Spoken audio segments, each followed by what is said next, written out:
Hey guys, and welcome to today's video. So Stadia have announced their new pro games for November, and there's a fair few there and one that we're very interested in taking out for a spin. So we'll quickly cover off those. It'll be a short and sweet video and we'll just get on with it.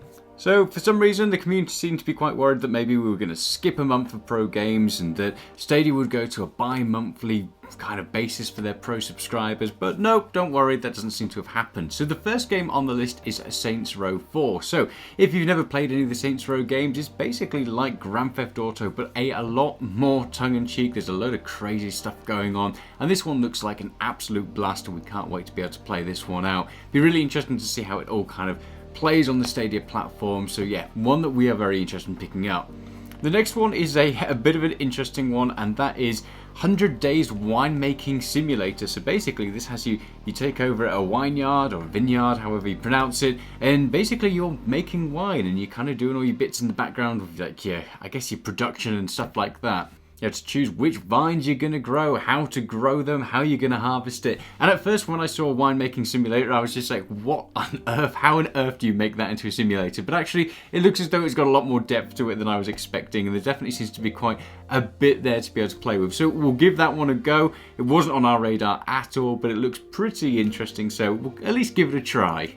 The next one on the list is Dirt 5, which is your big off-road racer. So if you are into your racing games, looks like it's got fantastic graphics, very, very good reviews as well. So one that we're looking forward to trying out. It's probably our second favourite on the list, although we're not too massively into racing games, but this one looks like a lot of fun. So we'll definitely have to pick it up, and one for you guys out there who enjoy your races. And the final one is Kimono Heroes, which looks like a really interesting 2D platformer with Japanese art style, made by NIS America, so should definitely have some decent humour in there. Lots of weird and wacky characters to play with as well. So another one to kind of look at first again, and not one that we were interested in, wasn't on our radar. However, we'll certainly be sure to give it a shot. Be interested to know, out of the 4 Stadia Pro games, which one you were most excited for. Were there any that you were expecting that maybe didn't show up this month, and what are you hoping will show up next month as well?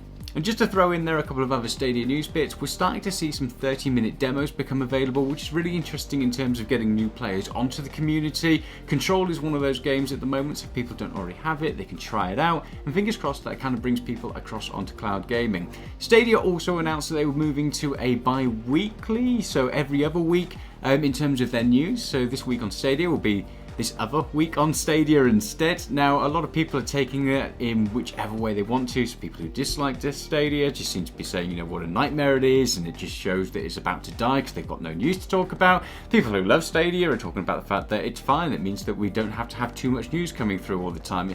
It's all a minefield. I think at the end of the day, if it makes sense for them as a business model, it makes sense for them as a business model. So yeah, just bear that in mind. There might be a little bit less news coming out from Stadia.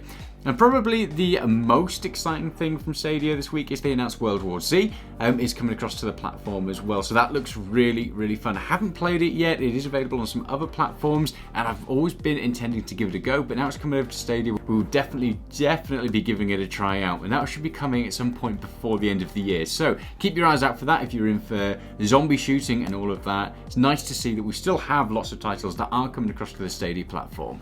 So that's it for the Stadia Pro games. Let us know what you're most excited about. Let us know, are there any disappointing bits on there that you were hoping would show up but never did? And are you bothered at all that Stadia are going to be moving their news to every other week? We're not, but some people seem to be. So let us know in the comments if you are, and if you are, why are you?